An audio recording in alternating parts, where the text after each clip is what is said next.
एक ऐसी कुर्सी जिस पर बैठने की कोई हिम्मत नहीं करता। जी हाँ, वही चेयर जो शायद आपके घर के किसी कोने में पड़ी है या फिर किसी स्टोर रूम में सड़ रही है। लेकिन क्या वजह है कि लोग इस चेयर से इतना डरते हैं? दरअसल लोगों के मुताबिक ये कुर्सी कर्स्ड है। मतलब वो लोग इस चेयर को मनहूस मानते हैं और साथ ही साथ ये भी कहते हैं कि जो भी शख्स उस चेयर पर बैठता है वो जिंदा नहीं बचता।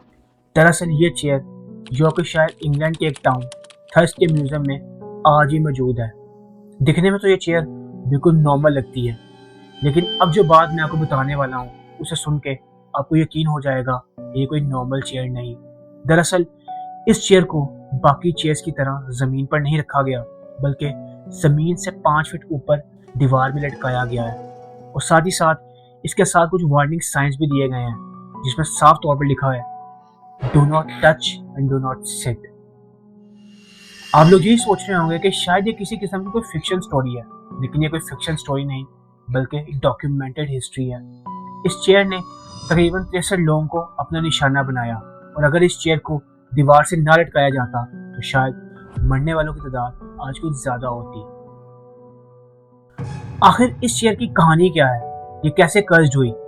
आज की इस वीडियो में इन तमाम बातों के बारे में हम डिस्कस करेंगे, और मैं आपको सुनाऊंगा बस्बी स्टूप चेयर की कहानी।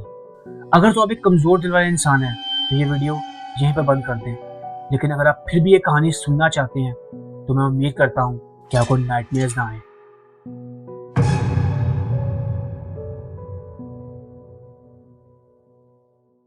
साल 1702 इंग्लैंड, नॉर्थ यॉर्क शहर का एक छोटा सा गांव थर्स्क। ये एरिया जितना आज पीसफुल है तब नहीं था। ये गांव चोरों, डकैतों और मर्डर से भरा पड़ा था। और इसी गांव में रहता था एक बहुत ही ज्यादा खतरनाक आदमी जिसका नाम था थॉमस बस्बी। थॉमस को लोग शराबी कहते थे। वो दिन रात शराब पीता, लोगों से झगड़ा करता, गालियां देता, और सबसे बड़ी बात, वो एक काउंटर फिटर था। मतलब उसका नकली कॉइन्स बनाने का एक बिजनेस था। ये बिजनेस उस टाइम पे बहुत बड़ा जुर्म था, और जो भी शख्स ये काम करते हुए पकड़ा जाता उसे मौत की सजा सुना दी जाती। लेकिन थॉमस कभी पकड़ा नहीं गया। वो बहुत ही चालाक आदमी था। थॉमस अपनी बीवी एलिजाबेथ के साथ रहता था। एलिजाबेथ के फादर का नाम था डैनियल ऑटी। डैनियल ऑटी भी बस्बी की तरह एक शराबी था, और साथ ही साथ वो भी एक क्रिमिनल था और बस्बी का बिजनेस पार्टनर भी था। मतलब वो दोनों मिलकर एक काला धंधा चलाते थे। 1702 की एक रात थॉमस अपने फेवरेट पब से निकला। वो अपने घर की तरफ जाने लगा। ये पब आज ही मौजूद है, बस्बी स्टूप इन के नाम से। जब वो घर पहुंचा तो उसने देखा कि डैनियल उसकी फेवरेट कुर्सी पर बैठा हुआ है। अब समझने वाली बात यहाँ पर यह है कि उस जमाने में घर का सबसे इज्जतदार शख्स घर की सबसे खूबसूरत कुर्सी पर बैठता था। ये एक मर्द के लिए इज्जत की बात थी। जब थॉमस ने देखा कि डैनियल उस कुर्सी पर बैठा है तो वो गुस्से से पागल हो गया। उसके साथ खून सवार हो गया। उसने सोचा कि डैनियल की हिम्मत कैसे हुई मेरी फेवरेट कुर्सी पर बैठने की। उसने सोचा कि डैनियल ने उसे नीचा दिखाने के लिए सब कुछ किया है। थॉमस गुस्से से बोला, उठो यहाँ से। डैनियल ने मुस्कुराकर कहा, तेरा घर, तेरी कुर्सी, ये मेरा घर है। और उसके बाद थॉमस ने गुस्से में डैनियल का गिरबान पकड़ लिया। दोनों ने एक दूसरे को खूब धक्के दिए, गलम गलोच हुई, जिसके बाद डैनियल ने एक ऐसी बात कही जिसको सुनने के बाद थॉमस बिल्कुल बेकाबू हो गया। उसका गुस्सा हद से ज्यादा बढ़ गया। दरअसल थॉमस का रवैया एलिजाबेथ के साथ कुछ अच्छा नहीं था। वो उसे बहुत बुरे तरीके से ट्रीट करता था। वो उसे मारता, गलम गलोच करता, और यहाँ तक कि उसे घर से भी निकाल देता था। डैनियल ने थॉमस को कई बार समझाया कि वो इस तरह काम ना करे, लेकिन वो नहीं माना। और इसी बात को डैनियल ने आज दोबारा दोहराया। लेकिन हीट ऑफ द मोमेंट ये चीज़ थॉमस को बहुत ज़्यादा बुरी लग गई। दरअसल डैनियल ने कहा था कि मैं अपनी बेटी को अपने साथ ले जाऊंगा क्योंकि तू उसे काबिल नहीं। ये सुनते ही थॉमस बिल्कुल पागल हो गया। ये बात करने के बाद डैनियल तो वहां से चला गया, लेकिन थॉमस सारी रात यही बात सोचता रहा कि डैनियल की हिम्मत कैसी हुई वो मेरे ही घर में मेरी फेवरेट कुर्सी पर बैठकर मुझे ही ताने दे रहा था। थॉमस के दिमाग में ये बातें चल रही थी और उसे नींद नहीं आ रही थी। अब जो आगे होने वाला था उसकी उम्मीद ना तो डैनियल ने की थी और ना ही एलिजाबेथ ने, लेकिन थॉमस अपना माइंड बना चुका था। उसने सोचा कि अब डैनियल से बदला लेना ही होगा, और उसने अपना बदला एक बहुत ही ब्रूटल मैनर में लिया। उसने एक हैमर उठाया और वो डैनियल कमरे के बाहर पहुंच गया। डैनियल ने कमरा अंदर से बंद नहीं किया था, तो थॉमस को एक परफेक्ट मौका मिल गया।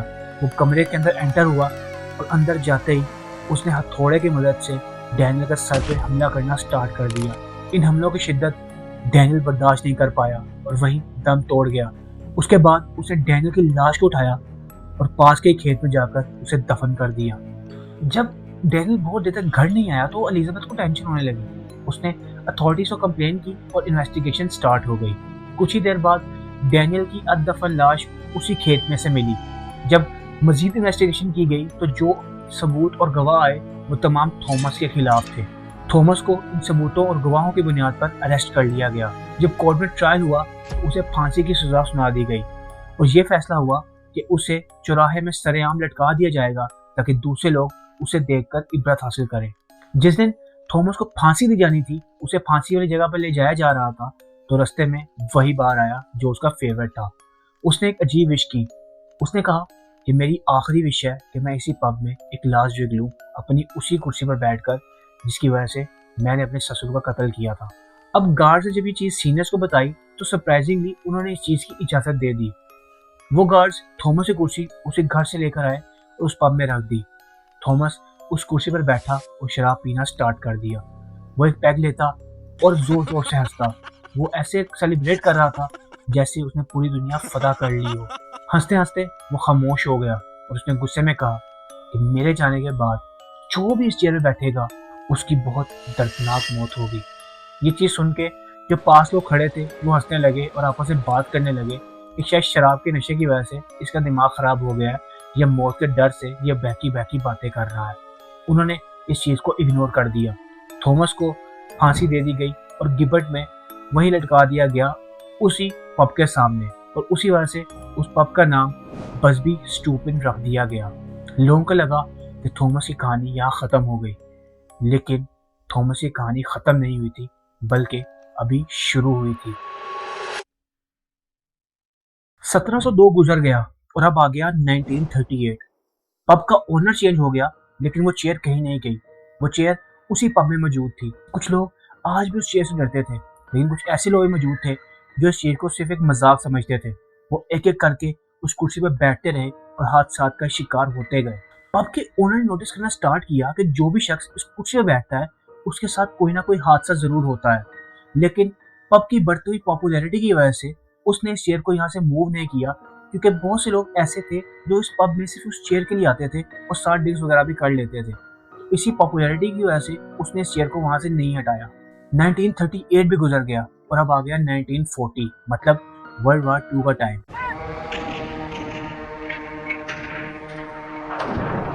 इसी दौरान ये पब सोल्जर्स का अड्डा बन गया था। जवान आते, ड्रिंक्स करते और वापस वार में चले जाते। इसी दौरान एक यंग एयरमैन इस पब में आया। उसने कहा कि मैं इस कुर्सी पर बैठूंगा और देखना मुझे कुछ नहीं होगा। उसके दोस्त ने उसे मना भी किया कि ये बसबी की कर्स चेयर है, लेकिन उसने इस बात को नहीं माना। उसने कहा कि ये तमाम सुपरस्टिशंस हैं, तुम लोग सुपरस्टिशन से फजूल में डर रहे हो। देखना मैं इस कुर्सी पर बैठूंगा और मैं इस मिथ को एक्सपोज करके रहूंगा। लेकिन अगले ही दिन एक प्लेन क्रैश में उसकी डेथ हो जाती है। 1967 में दो यंग लड़के इस पब में लड़ने लग पड़ते हैं।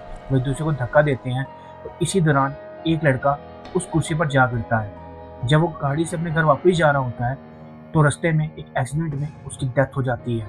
1970s में एक रूफर, मतलब वो शख्स जो छतें वगैरह रिपेयर करता है, वो इस पब में आता है इसकी छत रिपेयर करने के लिए। लेकिन जब अपना काम कंप्लीट कर लेता है तो वो थक के इसी बसबी कुर्सी पर बैठ जाता है। इस कुर्सी पर बैठने के बाद जब वो नेक्स्ट जगह जाता है अपना काम करने के लिए तो वहाँ से वो छत से गिरता है और उसकी वहीं मौत हो जाती है। एक और शख्स भी इस बसबी चेयर का शिकार हुआ। दरअसल वो एक चिमनी स्वीपर था। उसने भी ऐसा ही किया। चिमनी साफ करने के बाद वो इसी चेयर पर आकर बैठ गया और ड्रिंक करने लगा और अगले ही दिन सड़क के किनारे उसकी डेड बॉडी मिली। लेकिन अब सवाल ये है कि क्या ये सब कुछ सच है या सिर्फ एक कोइंसिडेंस? और इसी सवाल के जवाब के लिए डॉक्टर एडम बर्ट, जो कि एक फर्नीचर हिस्टोरियन है, उन्होंने इस चेयर पर इन्वेस्टिगेशन स्टार्ट की। उन्होंने एक टेक्निक डेंड्रोक्रोनोलॉजी यूज की। ये एक साइंटिफिक टेक्निक है जिसके अंदर लकड़ी के रिंग्स को देखकर फैसला किया जाता है कि जो भी ट्री इस पर्टिकुलर फर्नीचर में यूज हुआ है वो कितना पुराना था। और जब उन्होंने ये टेक्निक अप्लाई की तो तो उनके सामने एक शॉकिंग चीज़ आई। उन्होंने कहा कि ये कुर्सी 1702 में नहीं बनी बल्कि 1840 में बनाई गई थी। उन्होंने ये सब कुछ इसलिए कहा क्योंकि उनके मुताबिक जो चेयर स्पिंडल्स इस चेयर में यूज़ हुए थे वो मशीन टर्न थे, जबकि 1702 में ऐसी कोई टेक्नोलॉजी नहीं थी जो कि स्पिंडल्स को इस तरह टर्न कर सकती।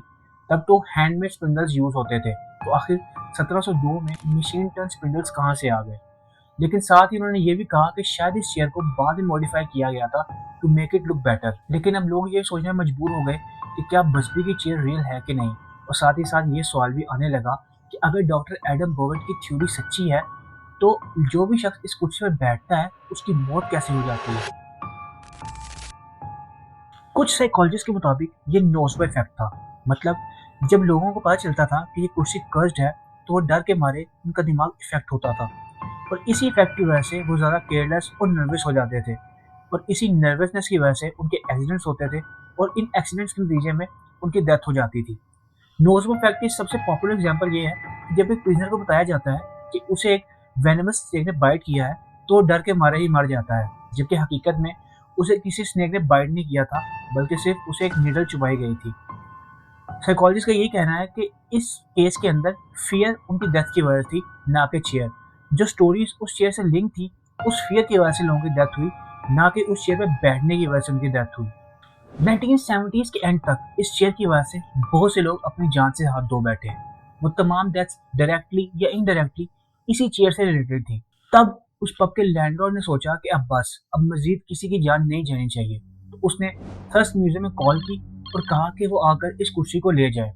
म्यूजियम ने हामी भर ली और उन्होंने कहा कि हम कुर्सी आकर ले जाएंगे, लेकिन उसने म्यूजियम को सख्ती से कहा कि इस चेयर को कभी जमीन पर न रखिएगा, क्योंकि अगर कोई एक्सीडेंटली भी इस चेयर पर बैठ गया तो उसकी मौत पक्की है। म्यूजियम ने इस बात पर अमल किया और इस चेयर को जमीन से 5 फीट ऊपर दीवार पर लटका दिया, और इसके साथ कुछ वार्निंग साइंस भी लगाए गए जो थे do not touch and do not sit. तो गाइस, ये थी बसबी स्टूप चेयर की कहानी। आज की इस वीडियो में हमारे सामने 3 बातें आई। पहली ये कि कुछ लोग वाकई समझते हैं कि लोगों की डेथ उस कुर्सी पर बैठने की वजह से हुई थी।